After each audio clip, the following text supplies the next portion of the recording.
I've seen a lot.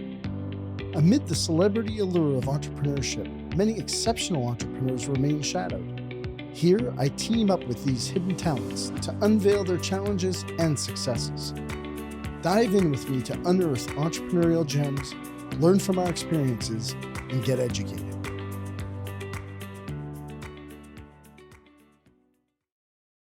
And that's why we've said so many times on the podcast, like the language of business is accounting. Sorry.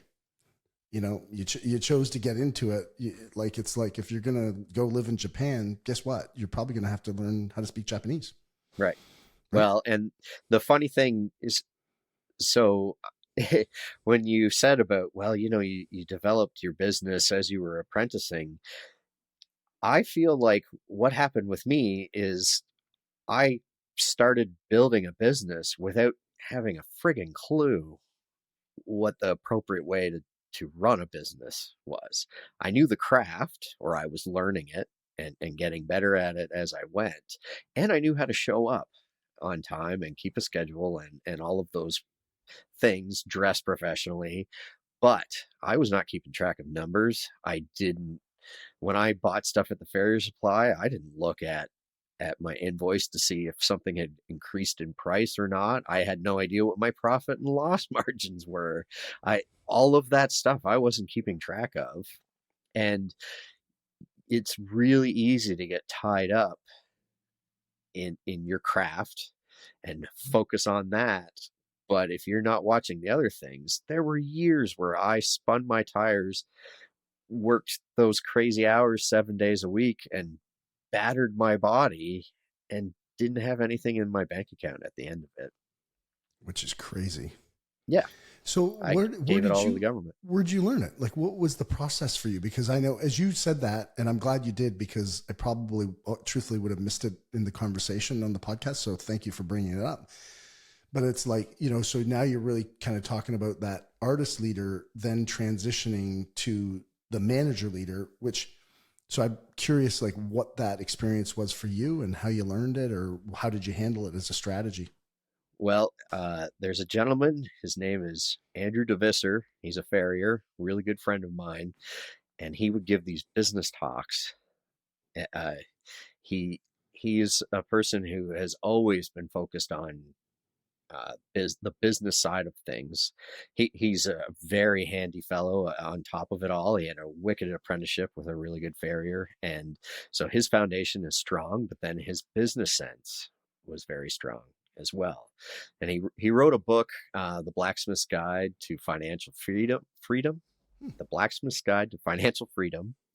And I ended up narrating it for him. Funny enough. Oh, really? Heather was a part of that process. Yeah. Oh, cool. And, but through his business talks, he's the one who changed my life as far as that goes. So I've had him on the podcast, I think 3 times now. And every time we hang out, several times a year, we'll chew with each other and just nerd out on trimming and shoeing and what would you do with this, and just I learned so much from that man.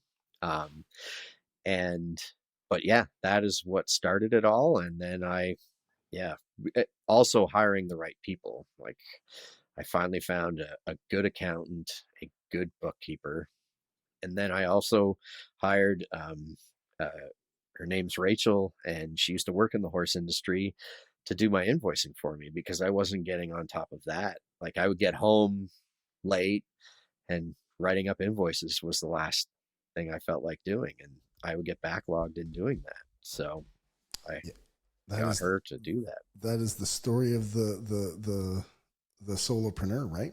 It's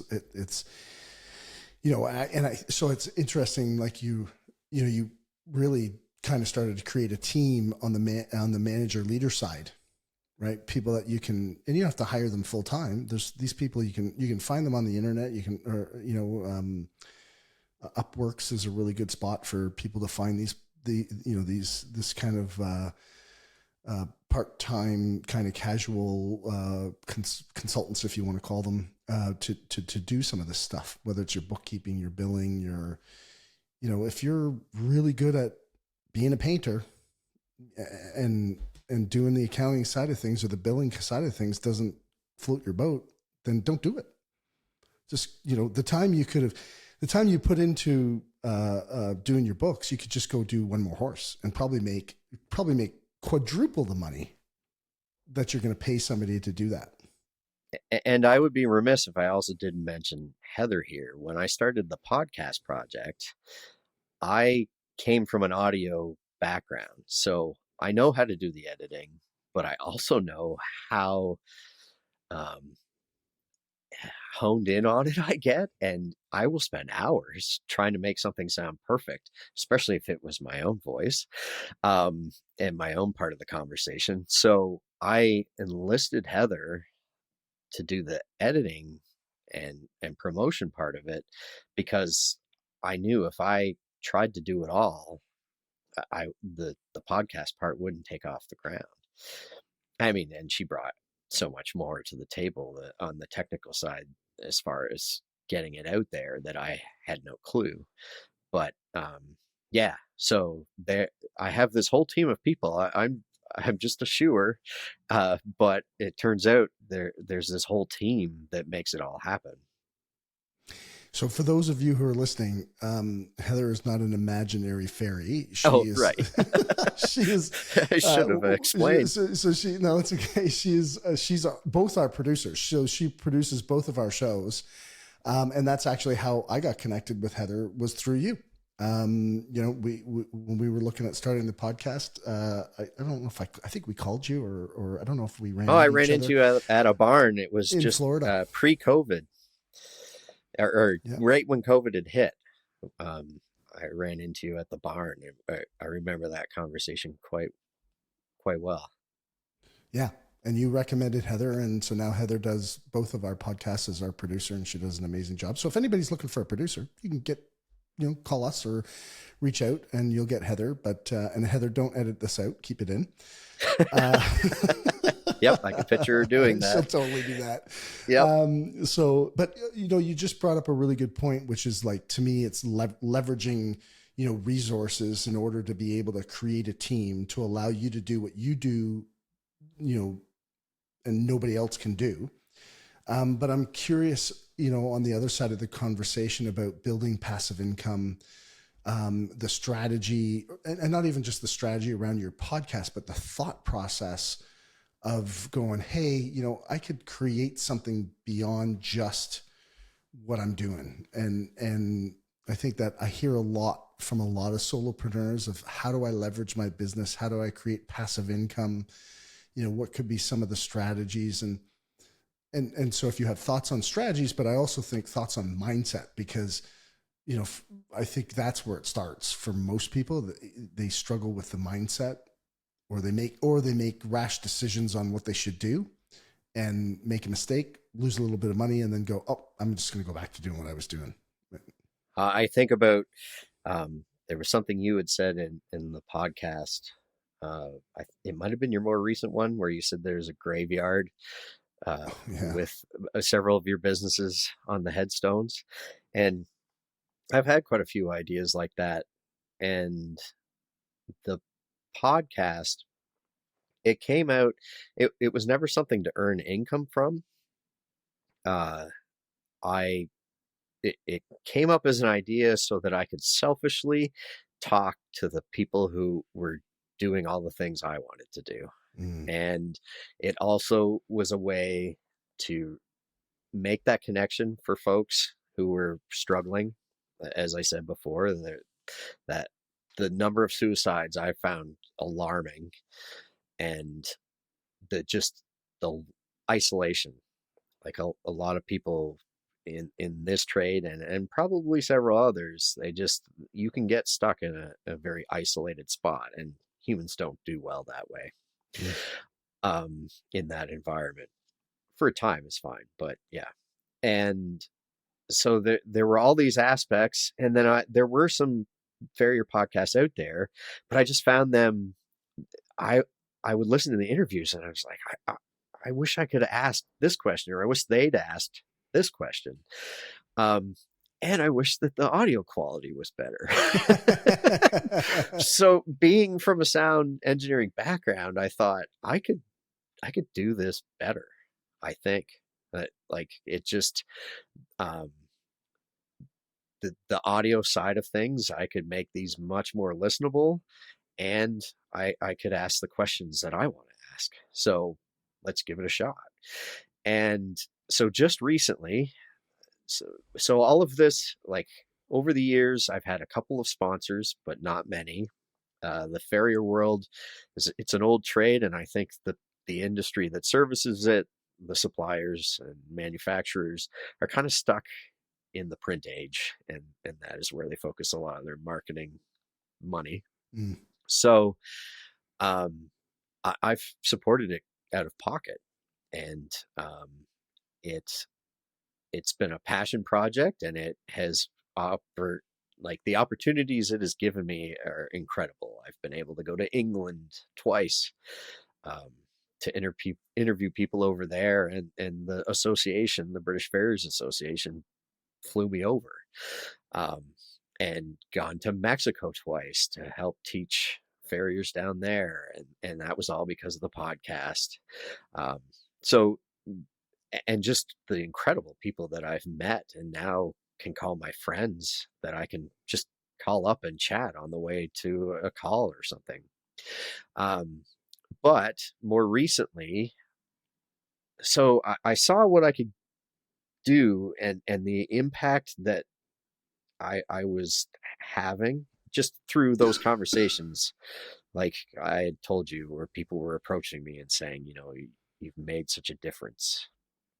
And I wanted to figure out a way. This plays into that. How can I be of service? How can I find my purpose? I there's I want to be able to reach more people. Mm-hmm. So in order to do that, I I need to be able to get the podcast to support itself. So I went with Heather has helped me, and we've gone to a subscription model. Now, if people you can hear part of an episode, but I've heard you mention him. I'm pretty sure Sam Harris. Oh yeah. Yep. Yeah. So his podcast, he ended up doing exactly this, where he plays um, the full episodes are behind a paywall, but he plays samples, or he even has some PSA episodes where he thinks it's really important that everybody hears them.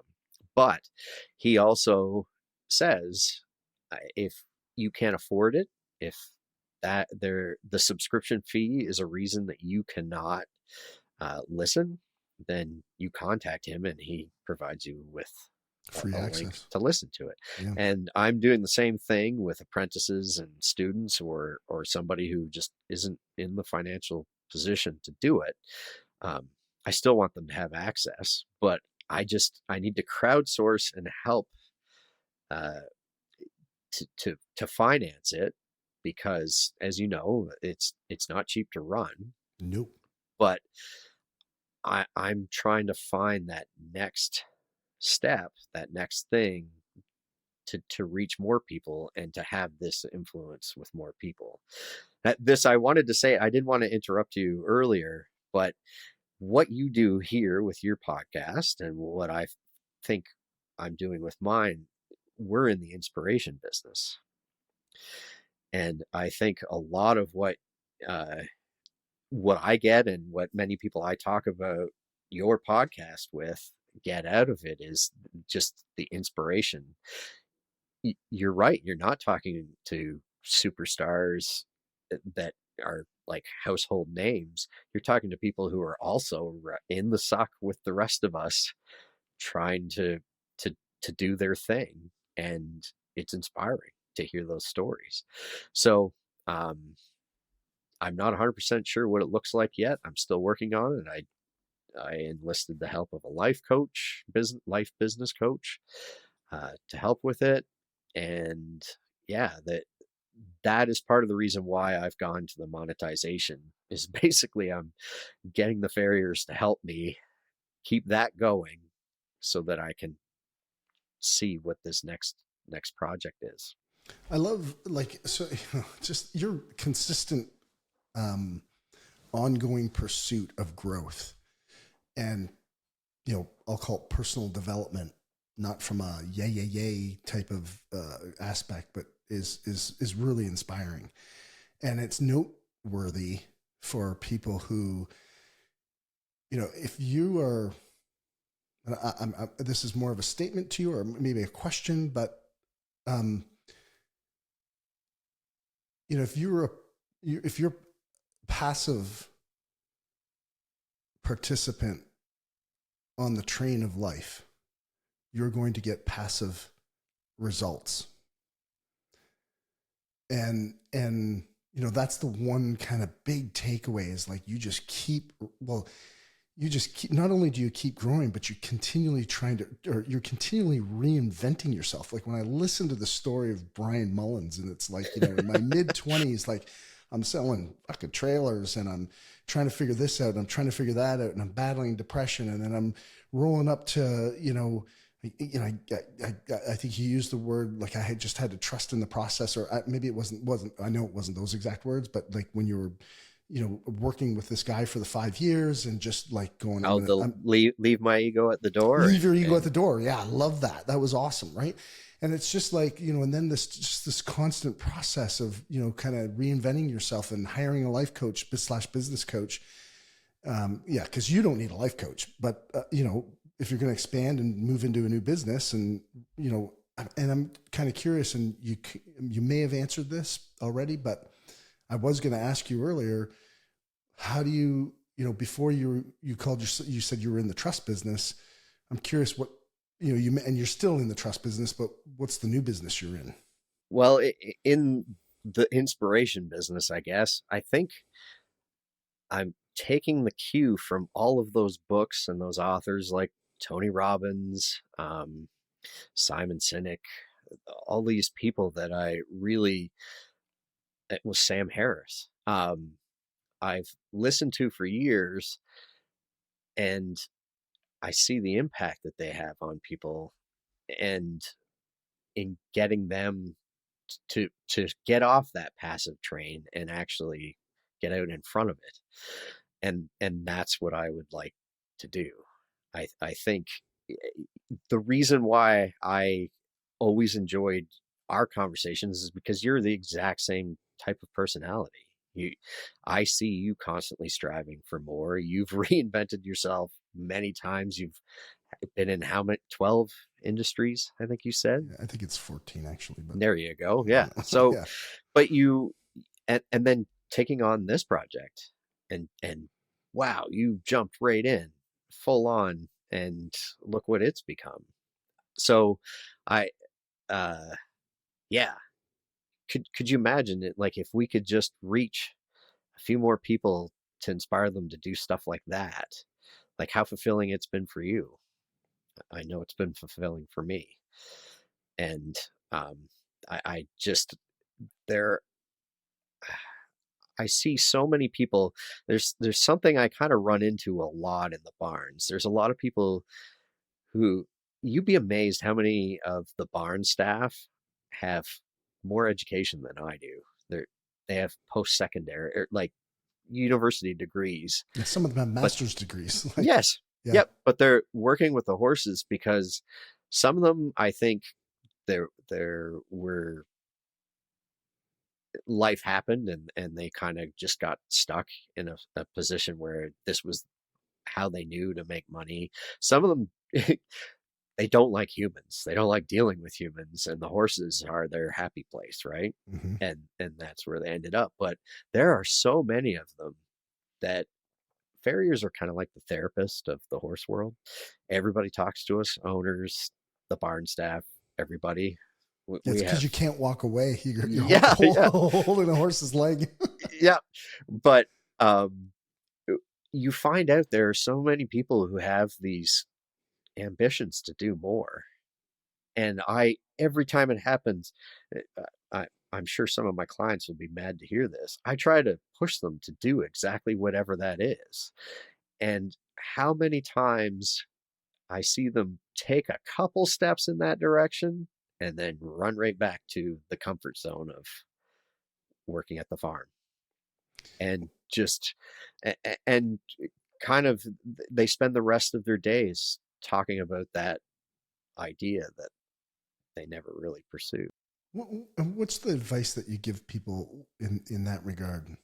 Don't let fear run your life. And you have to, Sophia, i- in that episode you did with her, she talked about, when I feel uncomfortable or when I feel that tension, that's when I know I'm on the right path. That's, you have to learn to embrace that. We, if you just go with what's comfortable, you're on that train that you were talking about. You're just being led along. And based on your experience, because I mean, this is a great conversation. It's a great topic for people because what do you think it is that keeps them in that space and stops them from really pursuing what they want? Um, and as you said, with in regards to what Sophia's comment was, is like, when it's uncomfortable, I know I'm in the right spot. I know I'm moving in the right direction.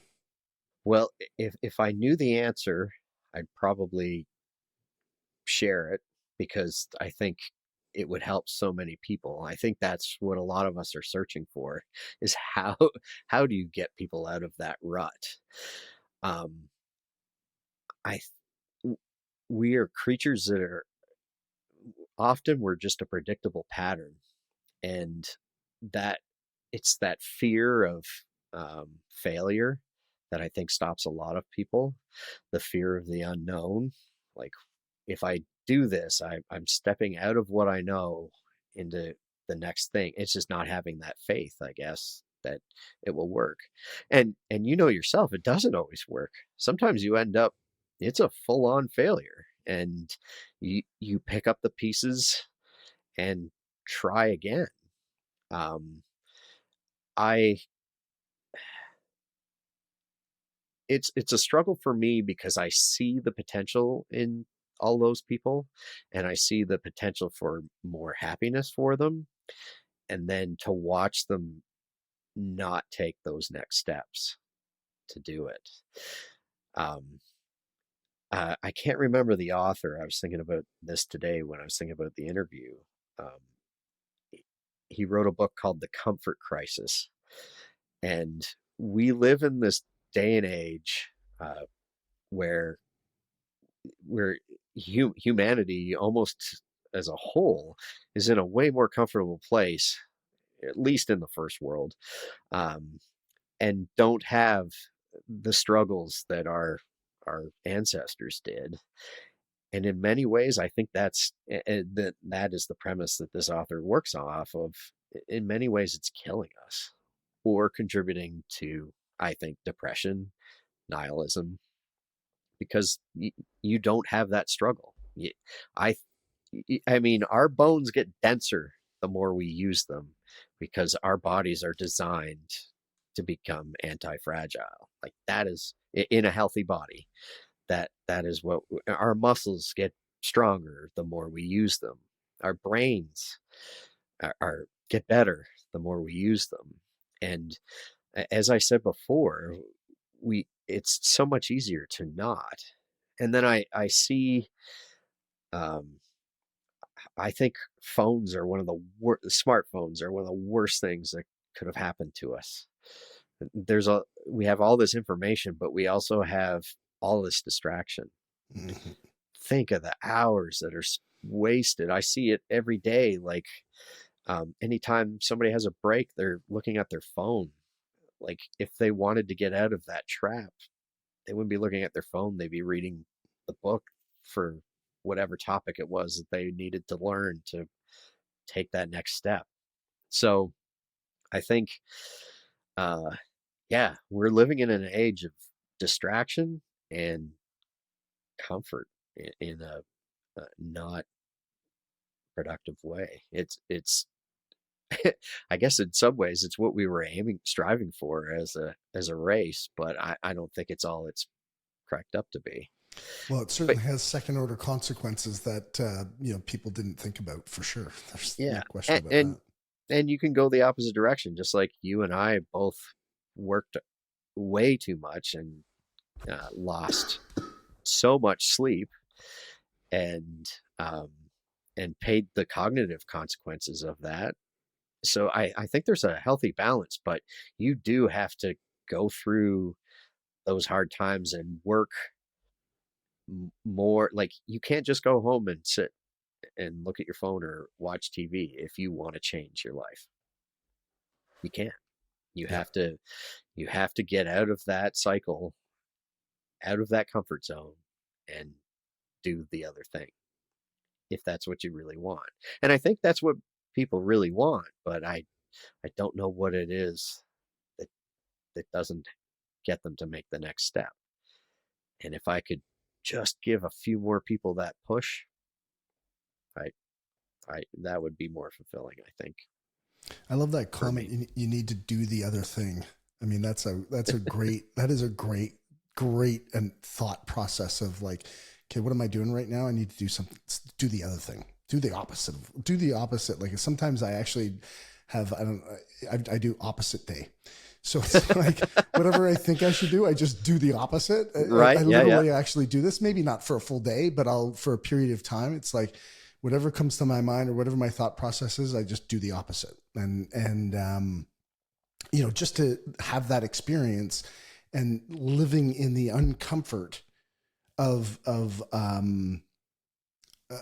what that feels like by doing it, because we're creatures of habit. And so, if it's like, well, I always do this, it's like, okay, I'm not going to do this. I'm going to do something else. It's like, even, I remember one time I was coaching a girl that worked for me how to stop smoking. And, I said, like, when does the feeling come that you want to have a smoke? She's like, every time when I get, she goes, I wake up in the morning, have no desire to have a smoke. The minute I get in my car, I want to pop the window open and have a cigarette. I'm like, great. I said, do you drive to work the same way every day? She's like, yeah, I take the same route every day. I said, great. Drive, a kilometer out of your way, take a different route, and let's see how you feel tomorrow.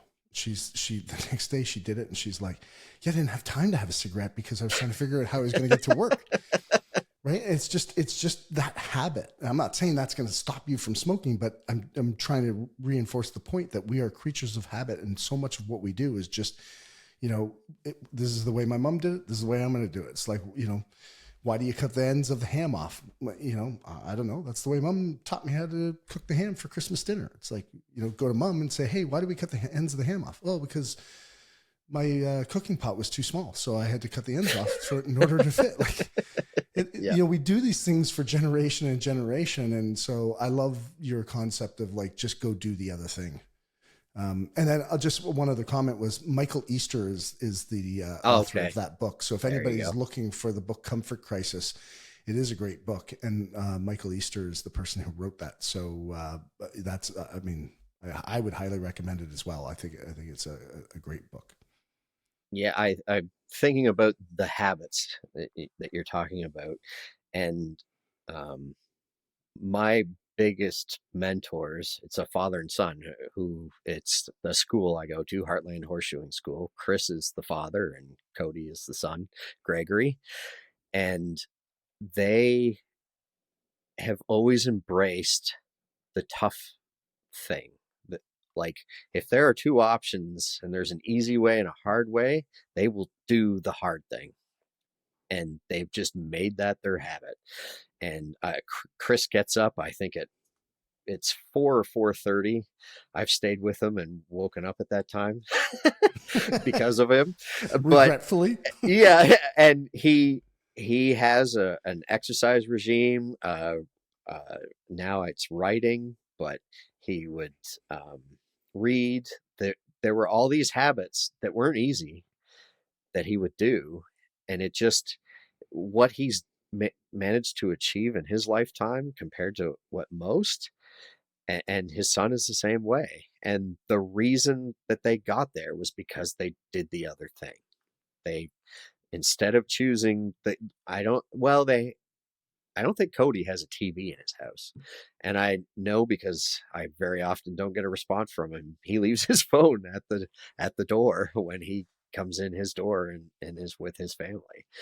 Um, so there, yeah, I really think that that is one of the keys to it. And having those kind of people in your life, you hear people say like you're the product of your 4 or 5 closest friends. Mhm. Yeah, having those people um, surrounding you, it will make you do the harder things because you see them do it and you see what they get out of it. Um, it's I mean, listening to your podcast, I know you're that type of personality too. That's one of the benefits that myself and other people get out of listening to you is they hear you, what you've done and what your guests have done, and that gives you the inspiration to keep doing it, to Yeah, make that I mean, choice.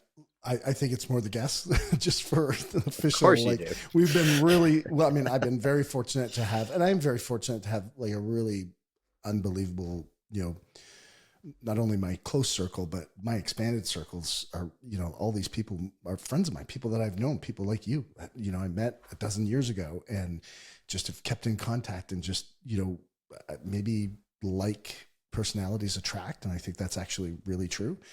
And you find common ground and, it's when you were mentioning that, doing the hard thing, it's like I'm one of the things I don't want to say most afraid of, but one of the things that, and it's not even a fear, I guess, but I feel like I need to be prepared for the just in case.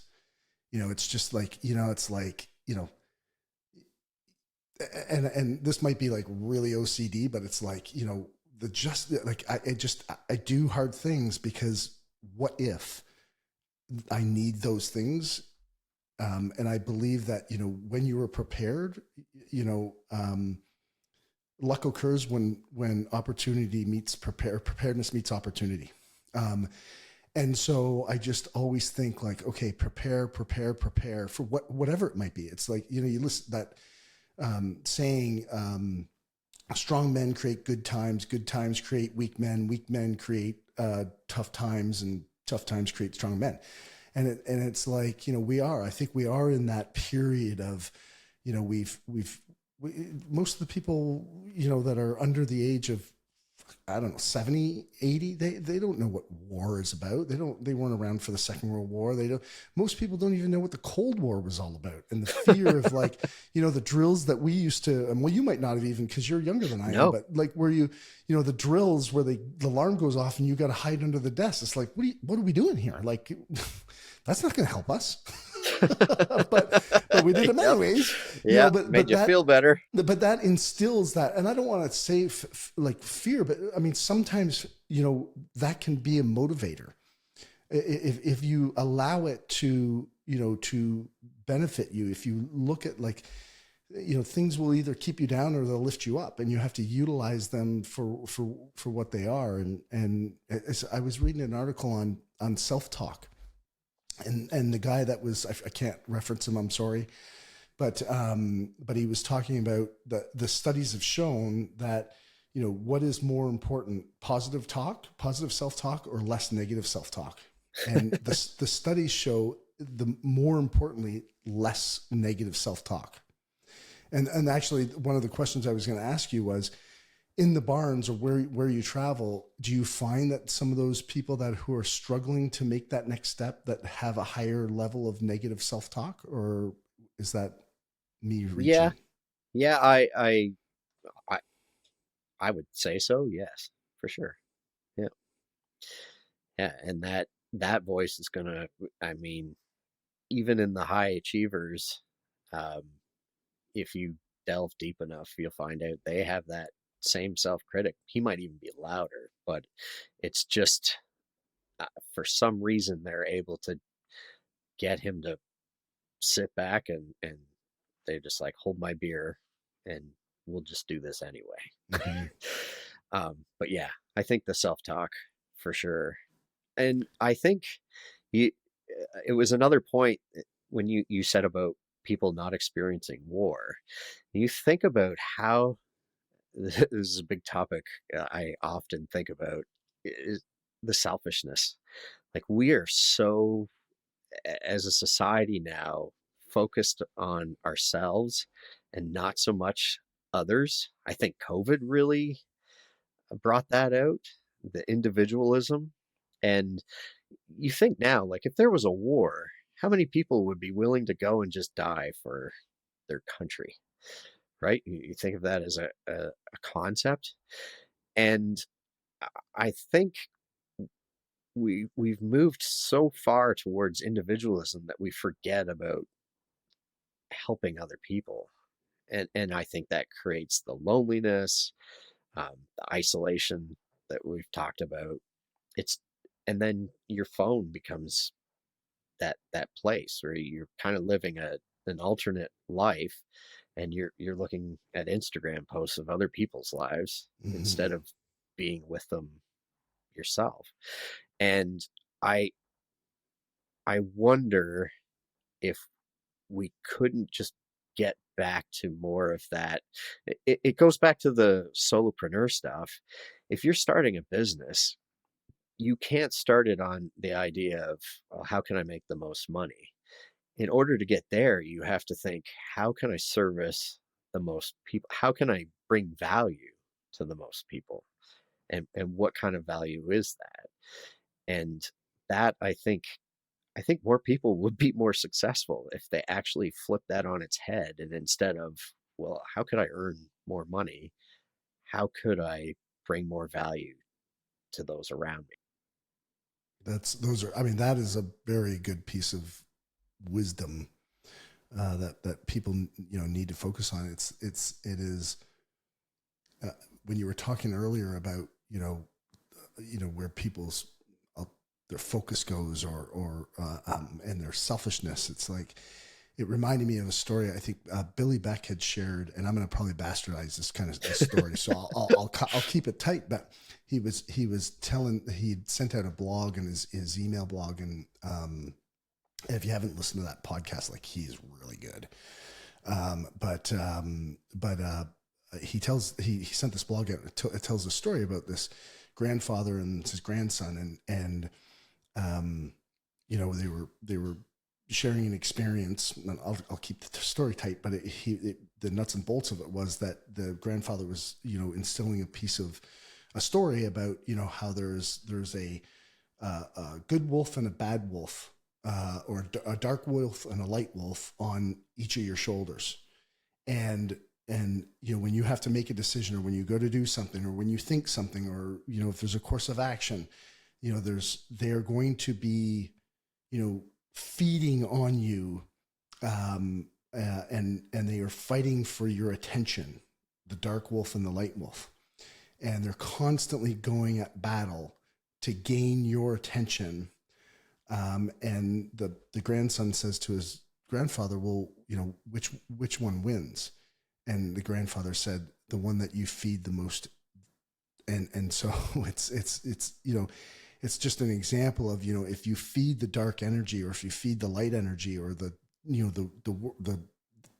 what's happening on this side, it's giving you all the bad advice, or the negativity, or the, why you can't do things versus the things that you can do.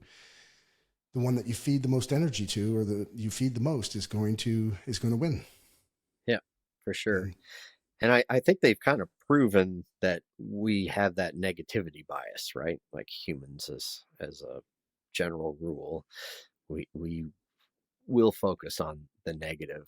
Um, and I one of the things that I really like in Sam Harris's meditation app are the days when he does the gratitude ones, and and just, or when he's talking about wishing goodwill onto other people. mm, It's that mindset. Instead of um, focusing on you and listening to that inner critic, it, focusing outward. It's amazing how much that mindset changes things. I wish I could remember the type of. It's a certain type of meditation practice he calls it. Um, but anyways, it just, yeah, I think a lot of people would be happier if they took that step to be in service of other people Hmm.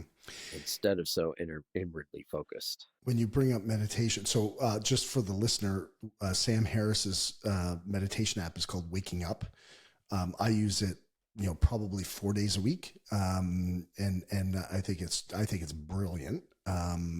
So thank you for that recommendation, because it really is awesome. I'd also throw out another one. I think Deepak Chopra. If you Google Deepak Chopra 21-day meditation, he has a 21-day gratitude meditation that if you do meditation, it's great anyways. But if you actually, and then you can invite friends on the app. I think it's an app, but you can invite friends and everybody can listen to it. Or I think we did it on a WhatsApp, and we just, every day you get the new meditation and you just share it out. And so you can do it actually in groups, and it's very profound. It was very awesome. So if people are interested in meditation, those are two really good venues or apps that you can use. But I mean, to your point about like living in that, that negativity state or that selfishness state, I think it's, Tony talks about it, and I don't know who the original, person is that, created this content, but, we have we still are living with a 5 million year old brain.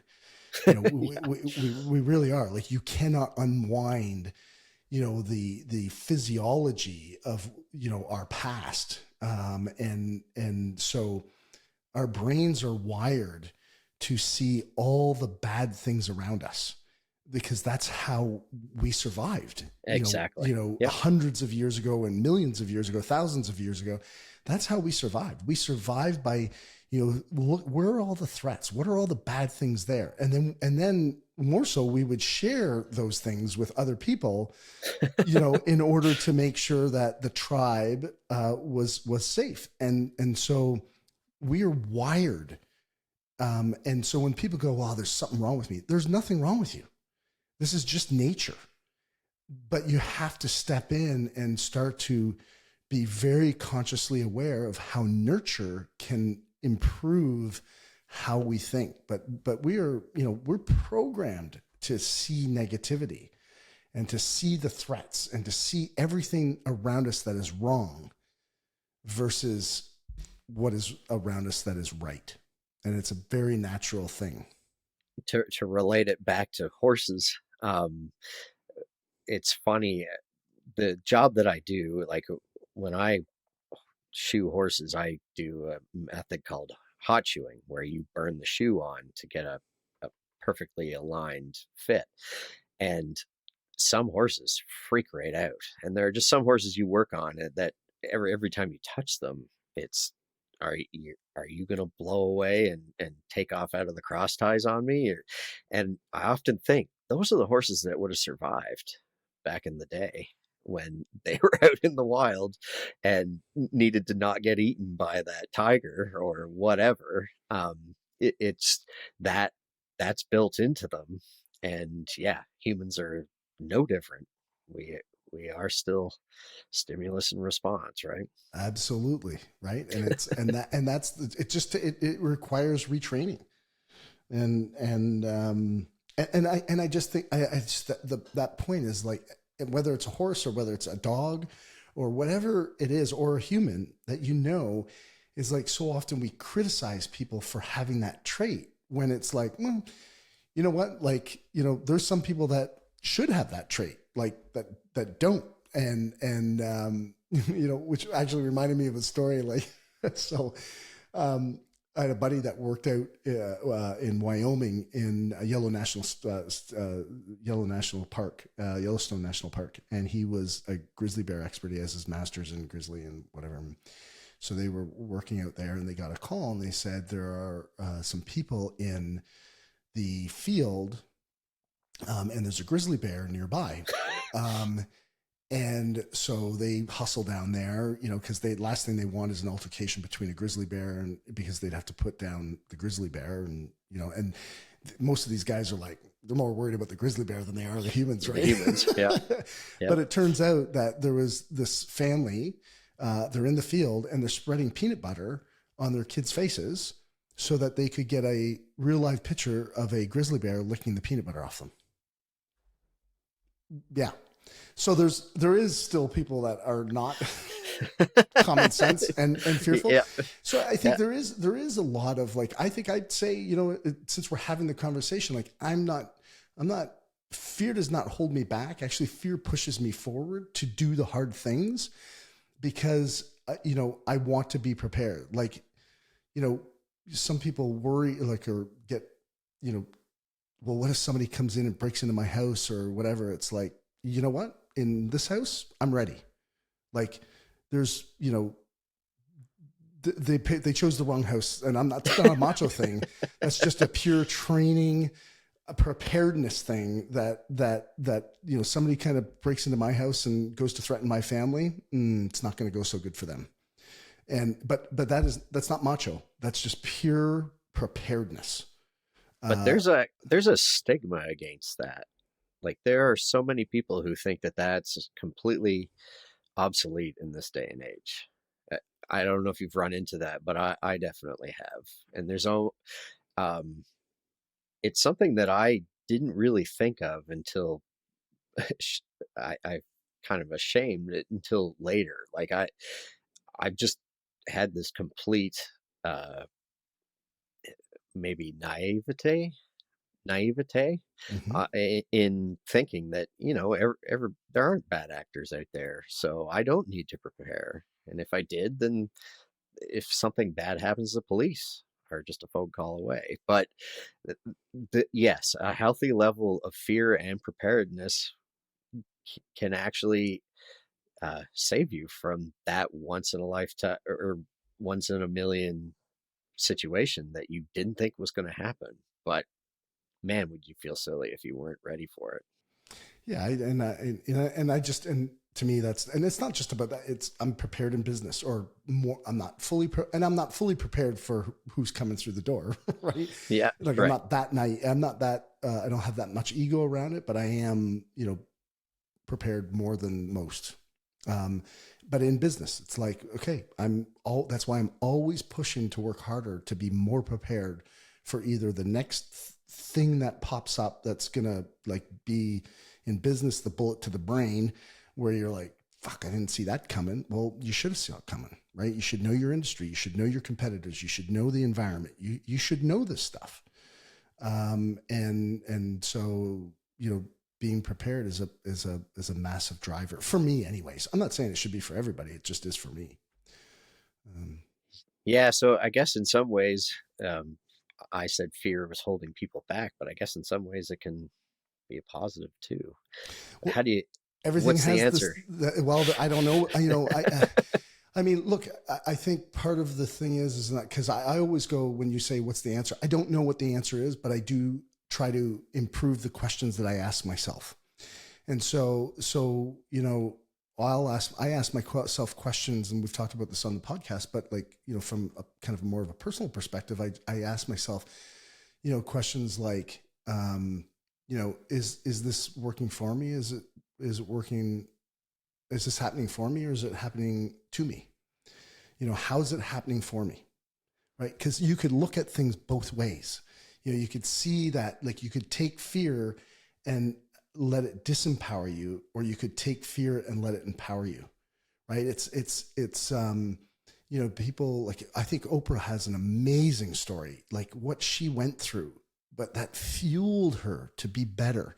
It fueled her to get to a point where she could help support people who didn't have the same fortitude or courage that maybe she had to grow up through all the things that she experienced. And I mean, it's an unbelievable story, but she used it as fuel, not as a flame. And I think that is, you know, to me, in my personal experience, it's, you know, I worked very hard, and it's not natural. It's to you. It's like when you said, do the other thing. It's like the natural thing is, I'm out of here. The the unnatural thing is, no, I got to face this. I got to go forward. And then, for me, I think it is also a piece of, what is the purpose to that? And I've always aligned the purpose to be, how do I grow from this? I would actually say that's actually not true. In the beginning, my purpose was, how could I, like, it was more of a significance thing. It was more like, how could I be bigger, stronger, smarter, better than the next guy, whatever. And then, you go through a process of deleveraging your ego from that. And whether that's a portion of personal development and a portion of age as well, because Right. I think you said it earlier, the more you had a version of it, but the more you know, the more you realize you don't know. Yeah, exactly. And I've come to the realization that I'm at my dumbest level ever, which is also awesome, right? It's not negative talk. It's like, okay, like I know way less than I thought I know, which is just an opportunity for me to learn more. Mm-hmm. Yeah, for Anyways, sure. I don't know how we got on this topic. We got way off the rails, but but I love the conversation, dude. This is so awesome. It's so awesome. I appreciate you being on this podcast, man. This has been a great conversation. I hope listeners out there, like, I've known Brian for years, and he's just like, you're an unbelievable example of just, he's not an aggressive guy. He's not like, he never comes off, there's no ego around Brian. He just is out working. You're working the process. Like, you're just like, you're kicking the can. My mentor has this thing where he calls you just kicking the can. You're just kicking the can down the road bit by bit by bit. And you just see yourself like elevating year after year after year. And it's amazing what you're accomplishing and the trajectory and the direction that you're on.